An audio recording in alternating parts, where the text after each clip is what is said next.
नमस्कार दोस्तों, आज हम लोग आधुनिक भारत के दूसरे चरण को देखेंगे।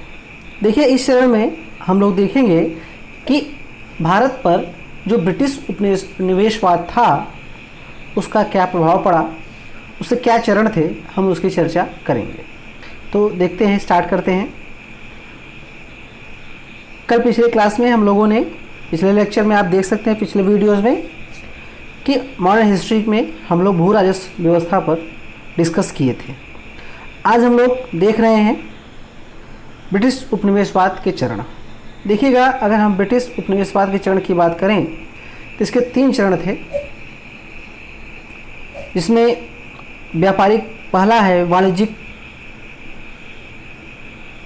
पूंजीवाद या वाणिज्यवाद, दूसरा है व्यापारिक पूंजीवाद, तीसरा है वित्तीय पूंजीवाद।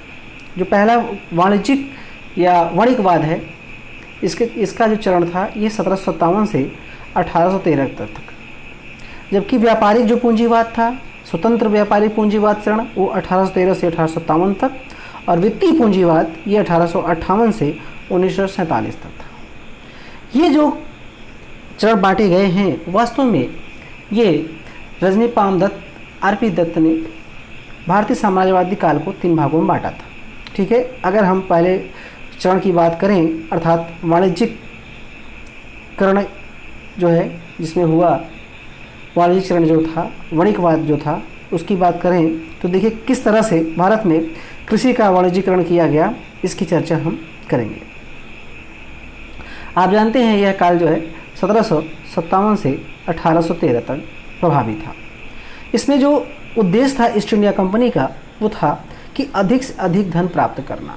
इसका मुख्य उद्देश्य था कि अधिक से अधिक धन प्राप्त किया जाए, एन तेन प्रकार में कैसे भी। ठीक है, इस चक्कर में उन्होंने, आप जानते हैं, कई ढेर सारे युद्ध भी लड़े।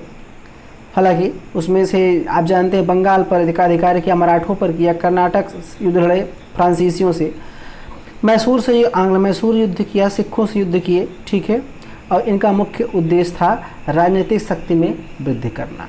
ठीक है, और व्यापार पर एकाधिकार। ये 2 उद्देश्य थे यहाँ पर ईस्ट इंडिया कंपनी के।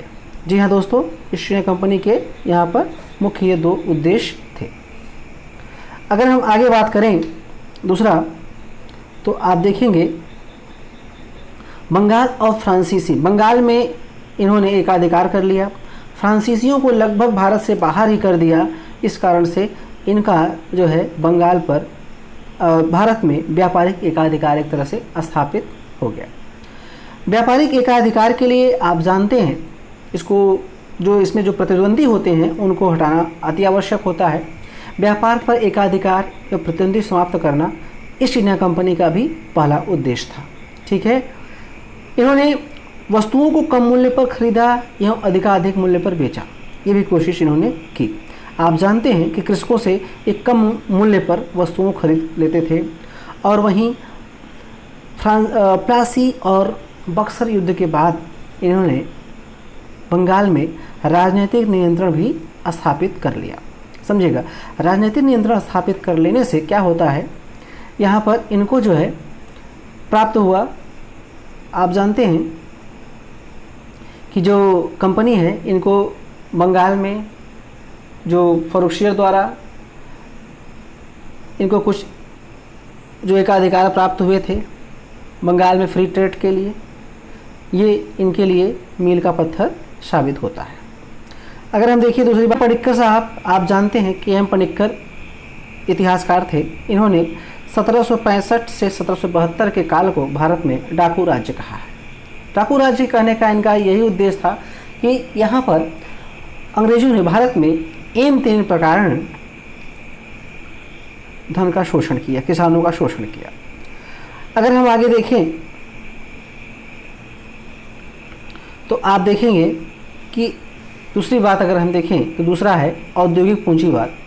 अगर हम औद्योगिक पूंजीवाद की चर्चा करें तो इसमें आप देखेंगे 1813 से 1858 के बीच जो हुआ भारत में, उसकी चर्चा हम लोग करेंगे। ठीक है, देखिएगा थोड़ा सा इस पर हम बात कर लेते हैं।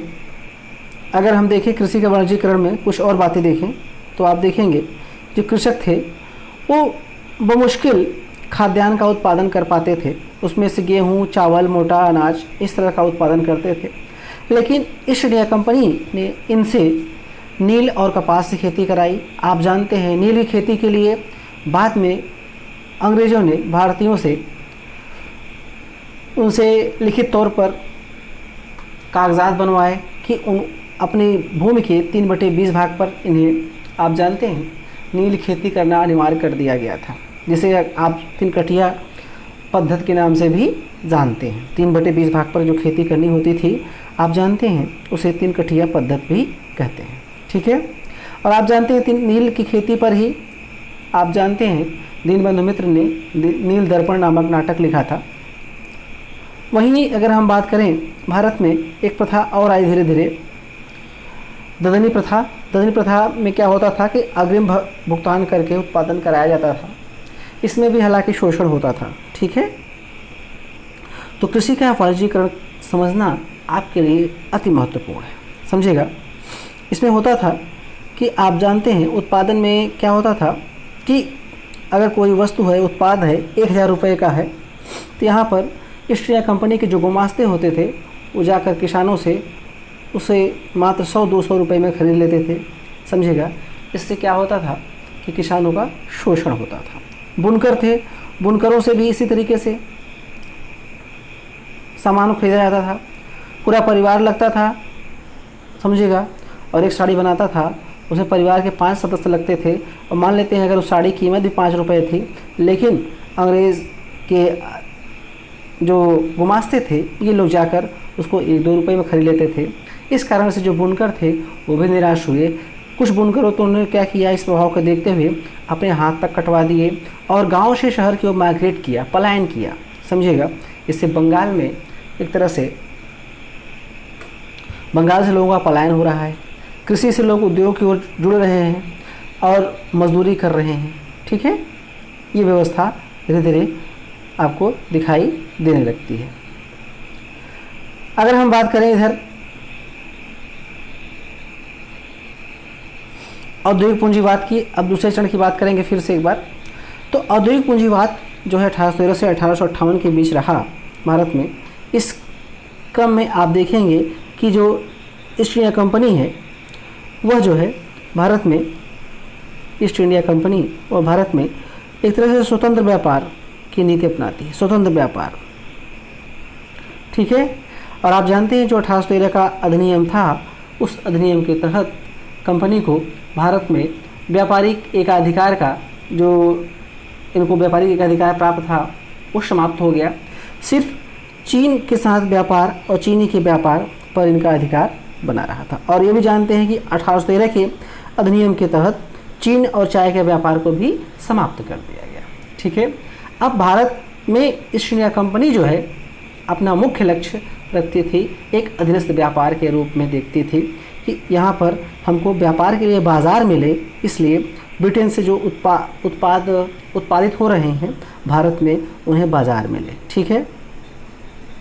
भारत के बाज़ारों से इनको क्या फ़ायदा हुआ, जरा हम उसकी चर्चा करते हैं। आप जानते हैं कि ईस्ट इंडिया कंपनी ने अपने दूसरे चरण में, औद्योगिक पूंजीवाद के चरण में, यहाँ से क्या किया कि भारतीय बाज़ारों से कच्चे माल को ख़रीदा और उसे ले जाकर ब्रिटेन में औद्योगिक कंपनियां जो थी खुली हुई थी, उसमें वस्तुओं का निर्माण हुआ और वह विनिर्मित होने के बाद यह उत्पाद जो है पुनः भारतीय बाज़ार में आता था। समझिएगा। ये कच्चा माल भारत से ब्रिटेन गया और बाद में वहाँ से कंपनियों में बनने के बाद वही सामान भारत में बाज़ार में, भारतीय बाज़ार में आकर बिकने लगा। इससे जो है भारत में क्या हुआ, जब ये कच्चा माल खरीदते थे किसानों से तो वहाँ पर भी कम मूल्य देते थे। ठीक है। बाद में निर्माण होता था, जब यहाँ पे सामान निर्मित होता था कोई भी उत्पाद, उसके बाद ये भारत में जाकर फिर से बेचा जाता था, बाज़ार मिलता था, यहाँ पर उच्च कीमत इसकी दी जाती थी। भारतीय लोग भी रंग बिरंगे रंग के कुछ कपड़े देखकर इसको जल्दी पसंद भी करने लगे थे। अर्थात ईस्ट इंडिया कंपनी का जो बाज़ार था वो एकदम सही दिशा में यहाँ पे मिल गया था। आगे अगर हम बात करें तो इस व्यापार के बारे में, इस तरह की चर्चाएं जो है कई लोगों ने की। आप जानते हैं कि दादा भाई नौरोजी ने इस प्रक्रिया को ड्रेन ऑफ वेल्थ कहा था। ठीक है, ड्रेन ऑफ वेल्थ कहा। किसने? दादा भाई नौरोजी ने। दादा भाई नौरोजी जो है भारत के एक वयोवृद्ध नेता थे जिन्होंने धन के बहिर्गमन पर कई बातें लिखी।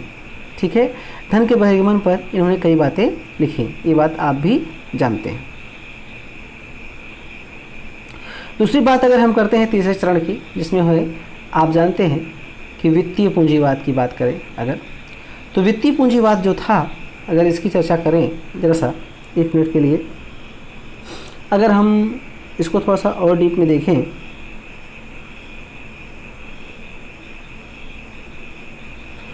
तो दादा भाई नौरोजी ने जो धन के निष्कासन की बात थी, इसको इन्होंने, एक मीटिंग हुई थी इंग्लैंड में, उस मीटिंग में इंग्लैंड डेब्ट टू इंडिया की बात हो रही थी 1867 में।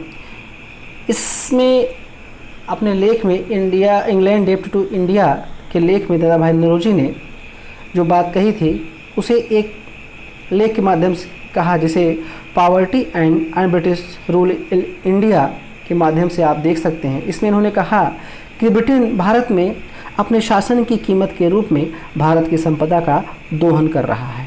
ठीक है, इन्होंने ये बात कही, ये बहुत महत्वपूर्ण बात है। इसी को ही भारत के इतिहास में अनिष्टों का अनिष्ट भी कहा जाता है। ठीक है, समझिएगा।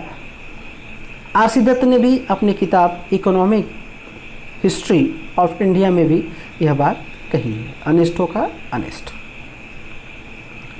ठीक है, अब हम बात करेंगे तीसरे वाले की, अर्थात वित्तीय पूंजीवाद की बात करेंगे। ठीक है, देखिए अगर वित्तीय पूंजीवाद की बात करें तो यह जो चरण था यह 1858 से 1947 के बीच का चरण था।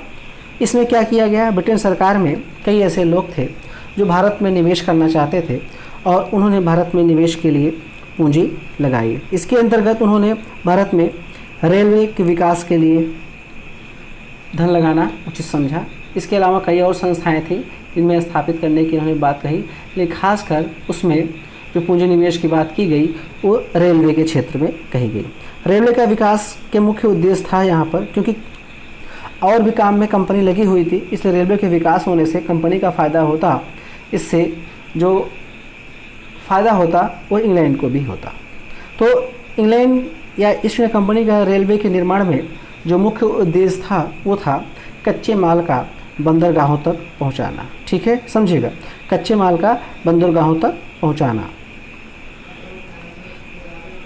इस क्रम में हम देखें तो भारत जो अंग्रेज के कुछ पूंजीपति थे उन्होंने बैंकों की स्थापना के में भी रुचि दिखाई। आप जानते हैं 1865 में इलाहाबाद बैंक की स्थापना हुई। 1772 में बैंक ऑफ हिंदुस्तान की स्थापना हो चुकी थी। अवध बैंक की स्थापना, पीएनबी की स्थापना आदि हो चुकी थी। समझिएगा, 1935 में आप जानते हैं एक central bank, reserve bank of India की भी स्थापना की गई। ये सब बैंक जो स्थापित हो रहे हैं, इनमें जो पूंजी लग रही है, जो संस्थाएं लग रही हैं, उसमें पूंजी का जो निवेश हो रहा है, इंग्लैंड के जो पूंजीवादी व्यक्ति हैं वो इंडिया में निवेश कर रहे हैं। ठीक है, ठीक है, ये मुख्यतः जो हमारा टॉपिक था, ये टॉपिक आज का केंद्रित था ब्रिटिश उपनिवेशवाद के विभिन्न चरण की बात कर रहे थे। ठीक है, ओके, थैंक यू।